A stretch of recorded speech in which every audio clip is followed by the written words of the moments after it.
રાજલબા સુખદેવસિંહ વાઘેલા જે દીકરીબા છે અમારા, તેમણે તારીખ 28ના સુસાઇડ કરેલું છે અને 29ના FIR નોંધાવેલી છે પરિવાર વતી.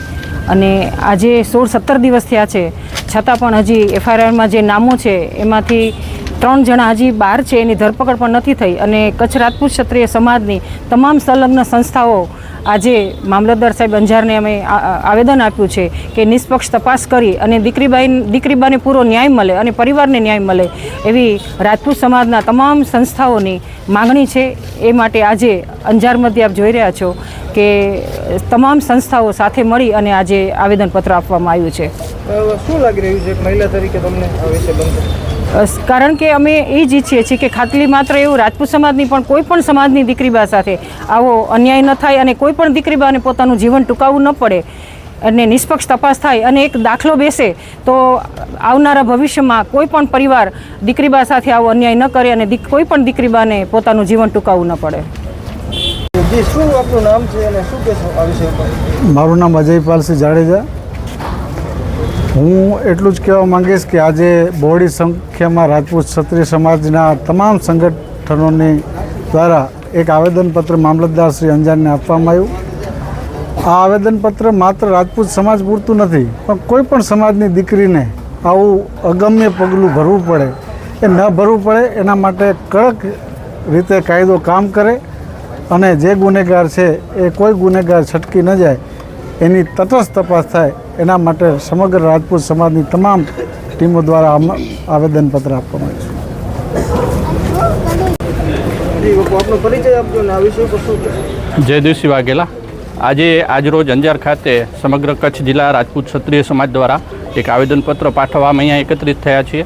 આ આવેદનનો હેતુ હમણાં થોડા દિવસ પહેલાં અમારા સમાજના એક દીકરીબાએ આત્મહત્યા જેવું નિર્દય પગલું ભરવું પડ્યું.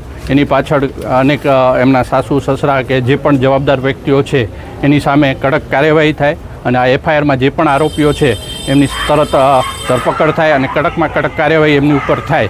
અને આ પહેલી વખત અમારા ક્ષત્રિય સમાજે એવી પહેલ કરી છે કે ભવિષ્યમાં આવી ઘટનાઓ કોઈ પણ સમાજમાં ના બને.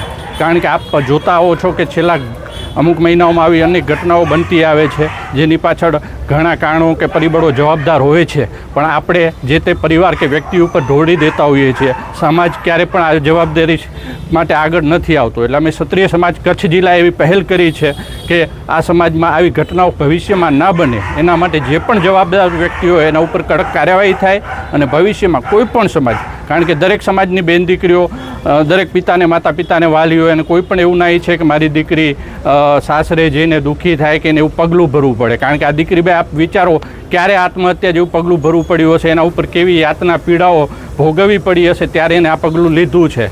તો ભવિષ્યમાં કોઈ પણ બેન દીકરી હોય એને આવી ઘટના ના બને એના માટે જે પણ જવાબદાર વ્યક્તિ હોય આવી ઘટનાઓ કેમ રોકી શકાય એ માટે પણ અમે ક્ષત્રિય સમાજ કટિબદ્ધ છીએ અને ભવિષ્યમાં આવી ઘટનાઓ ના બને એના માટે અમે એક કમિટીનું પણ નિર્માણ કરીશું. અને કચ્છ ક્ષત્રિય સમાજ દ્વારા કચ્છ જિલ્લામાં જ્યાં પણ અમારો સમાજ વસતો હોય, માત્ર અમારો સમાજની પણ દરેક સમાજ, કારણ કે આ આવી ઘટનાઓ કોઈ સામાજિક નથી, આ દરેક સમાજમાં આવી બનતી હોય છે. એટલે આવી ઘટનાઓ ન બને એના માટે અમે એક પહેલ કરી છે અને દરેક સમાજો આ પહેલમાં સાથે જોડાય અને પોતાના સમાજમાં આવી કોઈ પણ આવા દૂષણો હોય, ખાસ કરીને દહેજ છે કે નોકરી મતલબ દીકરીને પ્રતાડના બાબતે જે પણ ઘટનાઓ બનતી હોય છે એ ઘટનાઓ માટે કોઈ પણ ઘટના હોય તો એને સામાજિક રીતે પહેલ કરી બહાર લાવે અને આવા દૂષણોને ડામી અને જેમ પણ કડક જોગવાઈથી સમાજ એમાં કાર્યવાહી કરી શકતું હોય કરે એ માટેનો અમારો આ એક વિનમ્ર પ્રયાસ છે.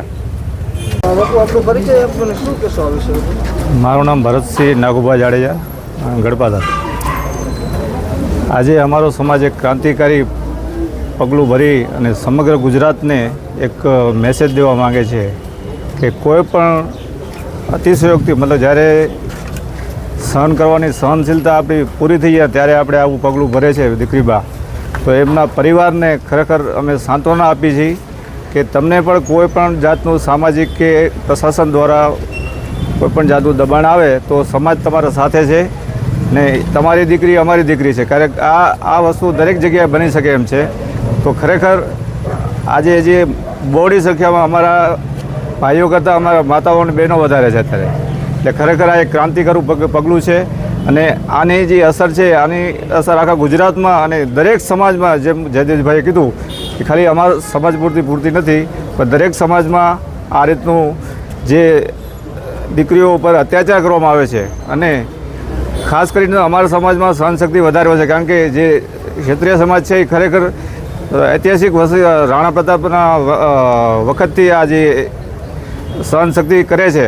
તો એ સમાજને અત્યારે આધુનિક યુગમાં જો સહનશક્તિની આ ચરમસીમા આવે ત્યારે આવું પગલું ભરવું પડે. અને સુસાઇડ નોટ જોવો આપણે તો ભલભલાના આપણે હૃદય આપણે પીગળી જાય. તો ખરેખર આવું બીજી વાર કોઈ પણ પગલું ભરે નહીં.